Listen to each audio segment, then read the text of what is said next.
பாருங்கள், இது மேலே ஊற்றியாச்சு. இது சாப்பிட்றதுக்கு டேஸ்ட்டாக இருக்கும். ஸ்ரீலக்ஷ்மி சேனல் லைக் பண்ணுங்கள், ஷேர் பண்ணுங்கள், சப்ஸ்கிரைப் பண்ணுங்கள். Welcome to Srilakshmi channel. நாம் இப்போ ராகி களி இல்லைன்னா ராகி கூழுன்னு சொல்லுவாங்கள்ல, அதுதான் கிண்ட போகிறோம். இது ஈஸியாக கிண்டிடலாம். 2 கப்பு கேப்ப மாவை எடுத்திருக்கேன். 1 கப்பு, 2 கப்பு. இப்போ இதுக்கு 6 கப்பு தண்ணி கொஞ்சம் உப்பும் கலந்து நம்ம கரைக்கணும். உப்பு தேவைக்கேற்ப போட்டுக்கணும். இப்போ நம்ம தண்ணி ஊற்றுறோம். நல்லா தண்ணியை கரைச்சி வச்சுக்கோங்க. சொல்லு. பாருங்கள் இது எப்படி வந்துருச்சு மாவுன்னு. ராகி மாவு வேகிறதுக்கு டைம் எடுக்கும், அதனால் கொஞ்சம் தண்ணியாகவே கலந்து வச்சுக்கலாம். இப்போ பாருங்கள் எப்படி தண்ணியாக கலக்கியிருக்கேங்க. நீங்கள் அப்புறம் வேணும்னா தண்ணியை சைடில் சூடு பண்ணி வச்சுக்கிட்டு நீங்கள் ஊற்றி கிண்டிக்கலாம். இது எப்படி இந்த தண்ணி போதாது, ஊற்றி ஊற்றி கிண்டி அந்த கலர் வந்து ராகி மாவு கலர் மாற வரைக்கும் கிண்டணும். இப்போ இந்த மாவை வந்து நம்ம இப்போ கிண்ட போகிறோம். பாருங்கள், இது இப்படியே கைவிடாமல் கிண்டணும், அடி பிடிக்காமல் நம்ம இப்படியே கிண்டிக்கிட்டு இருக்கணும். அது கெட்டியாக ஆகும் தானாகவே.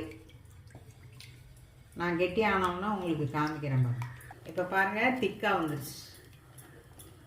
இதுக்கு மேலே தான் நீங்கள் அழுத்தி கிண்டணும்.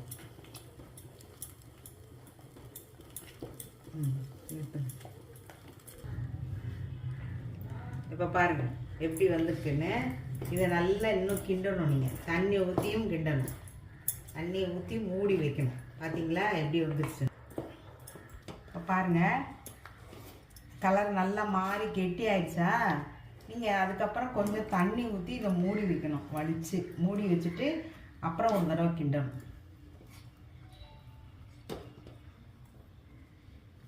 இப்போ ஒரு 1/2 கப்பு தண்ணி ஊற்றிக்கிறேன்.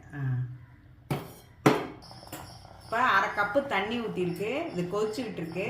நம்ம இப்படி கொஞ்சம் நேரம் மூடி வச்சிடணும்.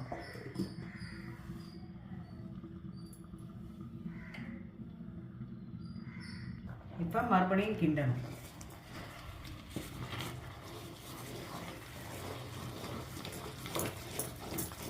கிண்டணும்.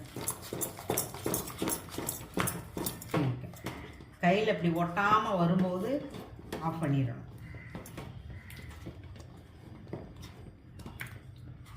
பாருங்கள் எப்படி கலரே மாறிடுச்சு. இப்போ நல்லா வெந்துடுச்சு. இப்போ இதை நம்ம வந்து உருண்டையாக உருட்டி களி மாதிரி கூழ் மாதிரி சாப்பிடலாம். அரிசி இதெல்லாம் போட்டு கிண்டுறதுன்னா நீங்கள் சாதமாக வச்சு கூட நீங்கள் இதோட கலந்துக்கலாம். இப்போ இது வெந்துருச்சு பாருங்கள். அப்படி நல்லா அப்படி வருது பாருங்கள். அப்படி உருண்டையாக அப்படி உருட்டினேன். அப்படி ஒட்டாமல் அப்படி பாத்திரத்தில் ஒட்டாமல் அப்படி வருது பாருங்கள். இப்போ இது ஆறுனதுக்கப்புறம் உருட்ட வேண்டியதுதான். அதுதான் வெந்துருச்சு நல்லா. இப்போ நமக்கு களி எப்படி வெந்துருச்சான்னு தெரிஞ்சுக்கிறதுனா நம்ம தண்ணியை தொட்டுட்டு களியை தொட்டோம்னா கையில் ஒட்டாமல் வரும். அதுதான் பதம். ராகி முட்டிப்பாங்க.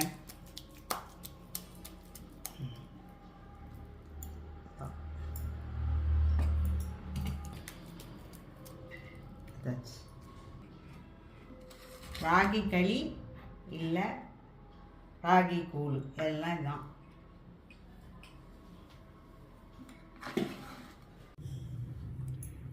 இப்போ தோசை இட்லிக்கும் அதே சமயத்தில் இந்த களிக்கும் ஒரு சைடு ராகி களிக்கும் நான் ஒரு சைட் டிஷ் பண்ண போகிறேன். அதுக்கு எண்ணெய் ஊற்றிருக்கேன் பாருங்கள்.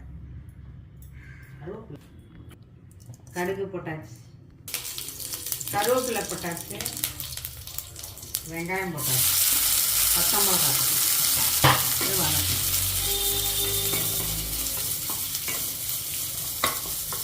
கருவேப்பிலை வெங்காயம் பச்சை மிளகாய் எல்லாம் போட்டு நம்ம இப்போ வதக்கணும்.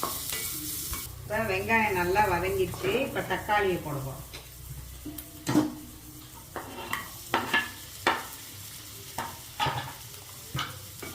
தக்காளி போட்டாச்சு. தக்காளி நல்லா வதங்கணும்.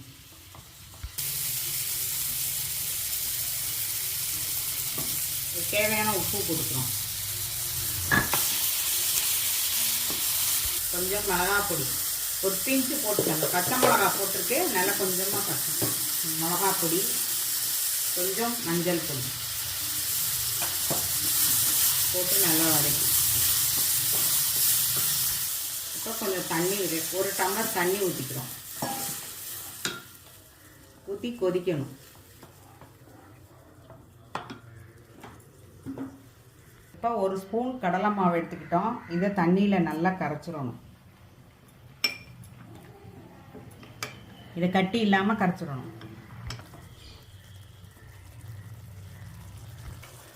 இப்போ நல்லா கொதிச்சிருச்சு.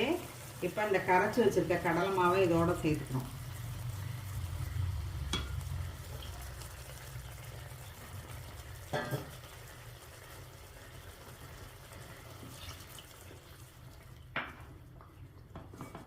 இது நல்லா திக்காக வந்துடும். இப்போது குழம்பு டைப்புக்கு வந்துடும். இது திக்காயிட்டு பாருங்க, அப்படியே திக்காயிடும் பாருங்க, இப்படி திக்காக வந்துடுச்சு. அவ்வளோதான். கொத்தமல்லி தலையை தூவி இறக்கிற வேண்டியதான்.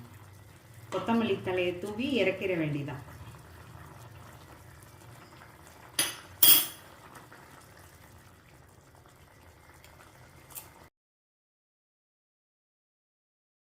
பருப்பு இல்லாத சாம்பார் இல்லை பாம்பே சட்னி, அவ்வளோதான்.